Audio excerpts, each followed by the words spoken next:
নমস্কার বন্ধুরা, test of বাঙালিয়ান রান্নাঘরে তোমাদের সকলকে স্বাগত জানাই। আশা করি তোমরা ভালো আছো, সুস্থ আছো।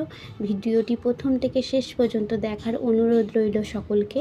আজকে আমি ঝাল মিষ্টি ডিমের কারি রান্না করব। তো চলো শুরু করি। প্রথমে আমি কড়াইয়ে জল দিয়ে দিয়েছি। জলটা গরম হয়ে গেলে আমি ডিমগুলো দিয়ে দেবো, সেদ্ধ করে নেবো খুব ভালোভাবে। আর সামান্য নুন দিয়ে দেবো। দুটো পেঁয়াজ কুচি, আদা কুচি, রসুন কুচি আমি রেডি করে রেখেছি। আর 3টে কাঁচা লঙ্কা দিয়ে আমি মশলাটা করে নেব। জিরের গুঁড়ো দেব আর ধনের গুঁড়ো দেব, দিয়ে মশলাটা রেডি করে নেব। এদিকে আমি ডিমের মধ্যে নুন হলুদ মাখিয়ে কড়াইয়ে তেল গরম করে ডিমটা খুব ভালোভাবে ভেজে নেব। ডিমগুলো ভাজা হয়ে গেলে আমি তুলে নেব।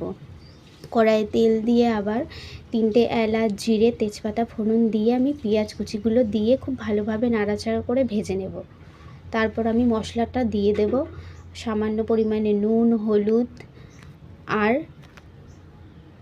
কাশ্মীরি লঙ্কার গুঁড়ো দিয়ে দেব। খুব ভালোভাবে নাড়াচাড়া করে মশলাটাকে কষে নেব। দেখো বন্ধুরা, আমার মশলাটা খুব সুন্দরভাবে কষে এসেছে। সামান্য পরিমাণে জল দিয়ে আমি মশলাটা আরেকটু ভালোভাবে কষে নেব, যাতে তলায় লেগে না যায়। তারপর আমি কসুরি মেথি পাতা দিয়ে আরেকটু কষে নেব। গন্ধটা খুব ভালো আসে, খেতেও খুব ভালো লাগে। দেখো বন্ধুরা, আমার মশলা থেকে তেলটা ছেড়ে দিয়েছে। এবার আমি সামান্য পরিমাণে জল দিয়ে দেব। তারপর ভেজে রাখা ডিমগুলো দিয়ে দেব।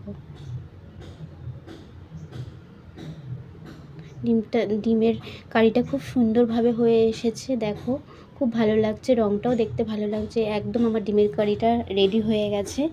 ভিডিওটি ভালো লেগে থাকলে তোমরা অবশ্যই লাইক, কমেন্ট আর সাবস্ক্রাইব করতে ভুলো না। একদম পাশে থেকো আমার। দেখা হবে পরের ভিডিওতে।